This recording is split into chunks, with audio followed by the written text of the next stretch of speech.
வணக்கம். சற்று முன் வெளியான முக்கிய பரபரப்பான உங்களுக்கான தகவல்கள். வங்கக்கடலில் அடுத்தடுத்த காற்று சுழற்சி உருவாகும்.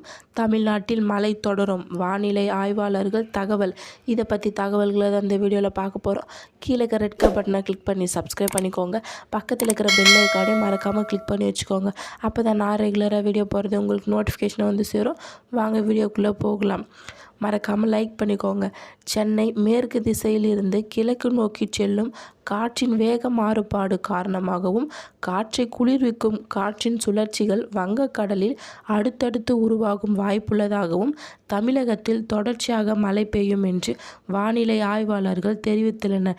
மேற்கு திசையின் காற்று வேக மாறுபாடு காரணமாக எதிர்பார்த்த வகையில் வட கடலோரங்களில் 2 நாட்களாக மழை பெய்துள்ளது. இன்று வட கடலோர மாவட்டங்களான சென்னை, செங்கல்பட்டு, காஞ்சிபுரம் பகுதிகள் மற்றும் ஆந்திரா எல்லையோர மழை பெய்ய வாய்ப்புள்ளது என்று கூடுதல் பரப்பில் மழை வாய்ப்புள்ளதாக தெரிவித்துள்ளது. இந்த நிலையில் வங்கக்கடலுக்கு பகுதிகளில் இருந்து ஒரு காற்று சுழற்சி வந்து இங்கு இணைய வாய்ப்பு உள்ளது. அதனால் மழை பொழிவு தீவிரமாகும்.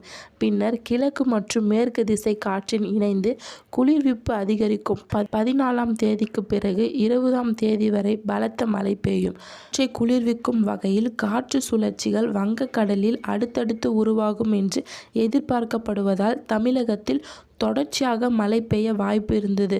இதற்கு வடக்கு மாவட்டங்களில் தொடர்ந்து தென் மாவட்டங்களின் படிப்படியாக மழை பெய்ய தொடரும் என்று வானிலை ஆய்வாளர்கள் தெரிவிக்கின்றனர்.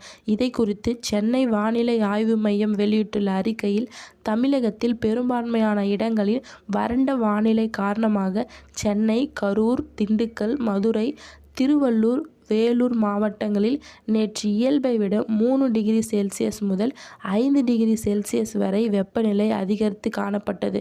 மேலும் கோவை, நீலகிரி, கடலூர், ஈரோடு, கன்னியாகுமரி, நாகப்பட்டினம், திருநெல்வேலி, ராமநாதபுரம், தூத்துக்குடி மாவட்டங்களில் இயல்பை விட 3 டிகிரி செல்சியஸ் வரையில் அதிகரிக்க காணப்படும். இந்த நிலையில் மேற்கு திசை காற்றின் வேக மாறுபாடு காரணமாக இன்று ஓரிரு இடங்களிலும் இடிமின்னலுடன் கூடிய லேசான முதல் மிதமான மழை பெய்ய வாய்ப்புள்ளது.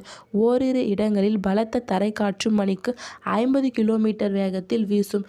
அந்த நிலையில் 15ஆம் தேதி வரை நீட்டிக்கும் என்று நாளையும் தமிழகம், புதுச்சேரி ஓரிரு இடங்களிலும் இயல்பை விட 2 டிகிரி செல்சியஸ் முதல் 4 டிகிரி செல்சியஸ் வரையில் வெப்பநிலை அதிகரிக்க காணப்படும்.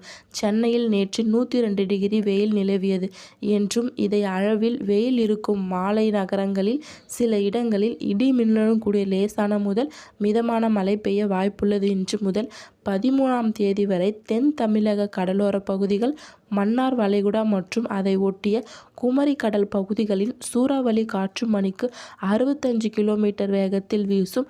மேலும் மத்திய மேற்கு வங்கக்கடலில் அநேக பகுதிகளில் மற்றும் அதை ஒட்டிய மத்திய கிழக்கு, தென்மேற்கு மற்றும் வடமேற்கு வங்கக்கடல் பகுதிகளில் சூறாவளி காற்று மணிக்கு 60 கிலோமீட்டர் வேகத்தில் வீசும் என்று கூறப்படுகிறது. நன்றி, வணக்கம்.